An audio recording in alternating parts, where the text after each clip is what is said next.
Oke, sekarang siapa? Bilal bin Rabah. Ibu, Bilal bin Rabah. Siapa di antara kita yang enggak tahu Bilal bin Rabah? Dari budak belian, Bu. Ibu tahu budak zaman perbudakan dulu dijual di pasar.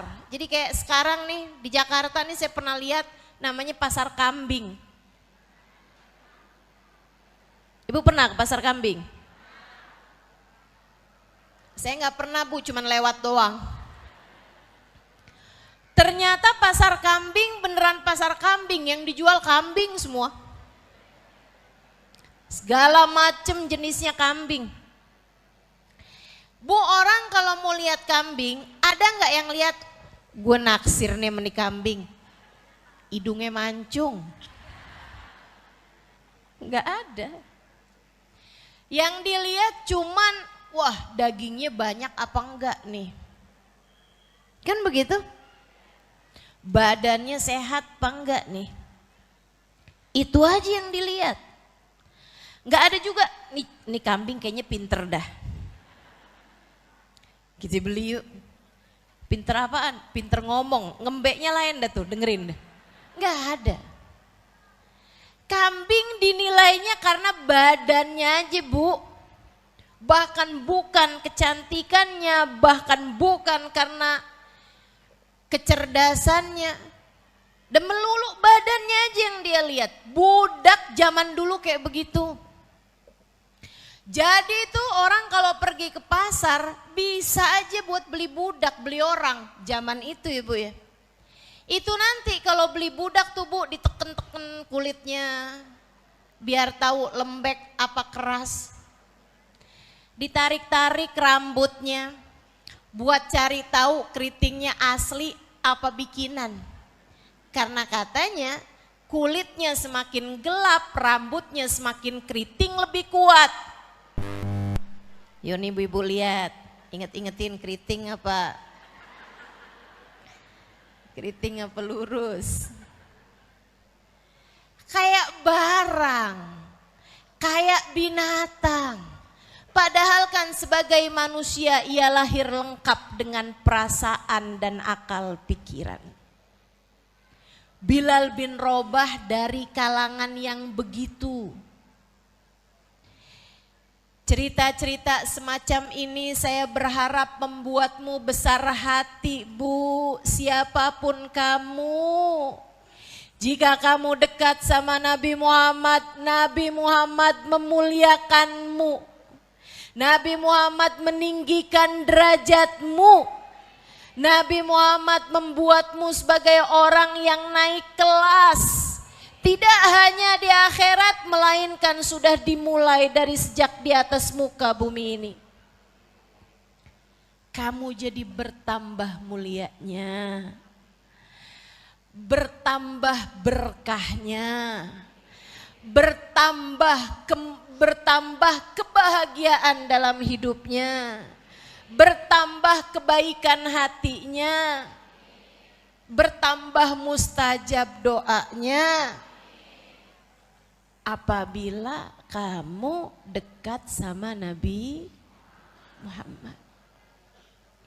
Dari budak yang dibeli, dilihat, ditarik rambutnya.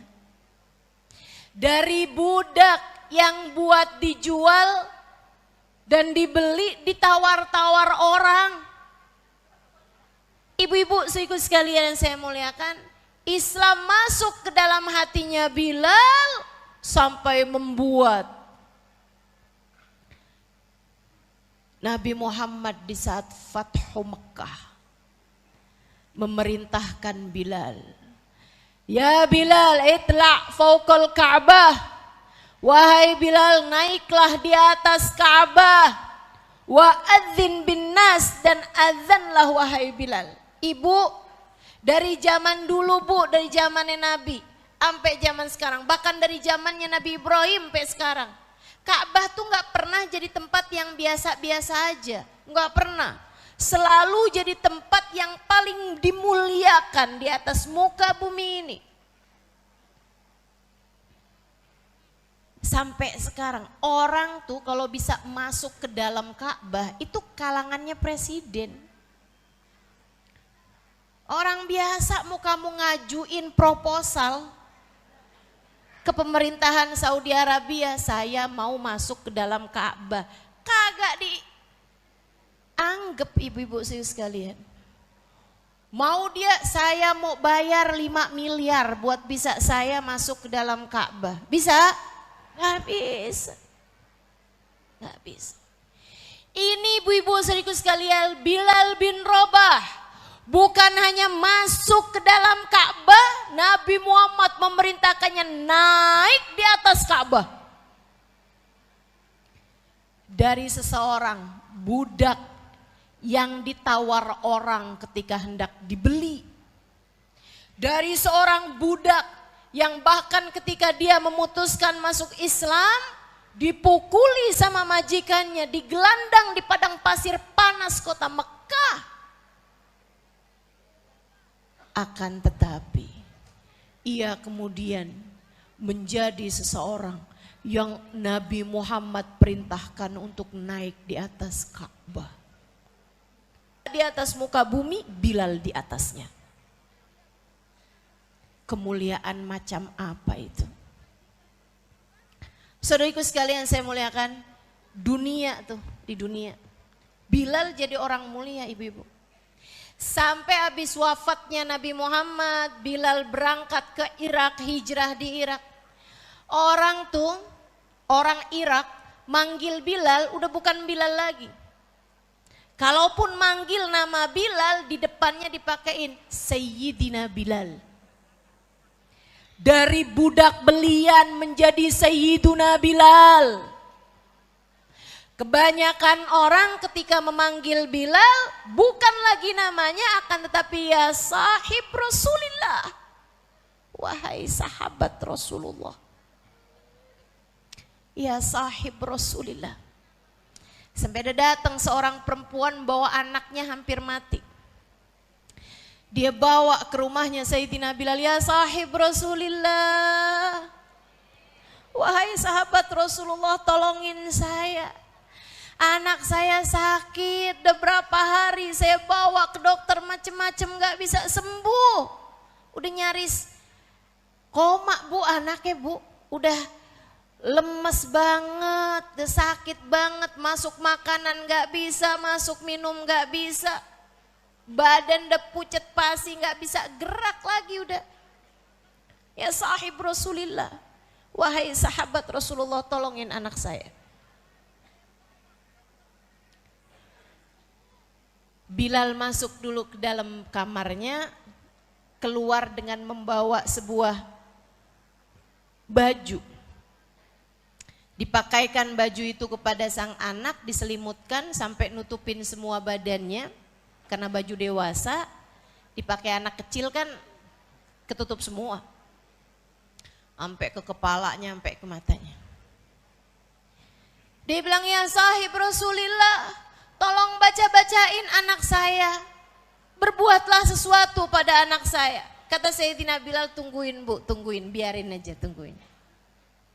Mahlan alish, mahlan alish. Diemin aja anaknya. Tungguin semenit, 2 menit, 3 menit, subhanallah kayak ada aliran darah. Kayak ada aliran energi masuk ke dalam anak tersebut. Sampai kemudian sang anak mulai buka mata, sang anak mulai gerak-gerakin badan. Sang anak duduk, sang anak berdiri, sang anak memeluk ibunya. Sembuh seperti sedia kala, kayak gak punya penyakit apa-apa. Ibunya girang banget. Makasih wahai sahabat Rasulullah, ya sahib Rasulillah, jazakumullah khair, jazakumullah khair. Makasih banyak, makasih banyak. Jadi orang yang sangat berkah. Dia pun nanya, pakaian apa ini yang kau pakaikan kepada anakku ini? Sayyidina Bilal tersenyum, kemudian mengatakan, innahu thawbu Rasulillah. Itu adalah bajunya Nabi Muhammad. Yang Nabi Muhammad hadiahkan kepada saya.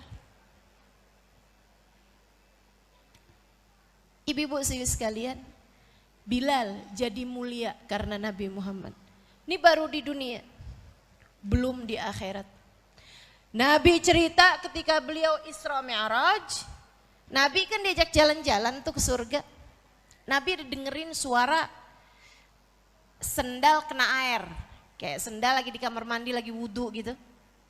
Nabi nanya, ya Jibril, suara apa itu wahai Jibril di surga? Kok kedengeran suara sendal? Dzaka na'lu Bilal. Kata Sayyidina Jibril, itu adalah sendalnya Bilal bin Rabah. Nabi waktu turun nanya sama Bilal, Bilal, apa yang kamu lakukan dengan sendalmu itu di kamar mandi? Kata Sayyidina Bilal, wahai Rasul, saya enggak betah, enggak punya wudhu. Tiap batal wudhu saya pergi wudhu lagi. Tiap habis selesai wudhu saya akan sholat sunnah wudhu 2 rakaat. Sholat sunnah tahiyatul wudhu 2 rakaat. Kata Nabi Muhammad, itu sebabnya wahai Bilal mengapa saya mendengar suara sendalmu di surga. Dari budak belian menjadi seseorang yang masuk surga sama sendal-sendalnya. Tinggal kamu mikir, dari siapa jadi siapa karena Nabi Muhammad.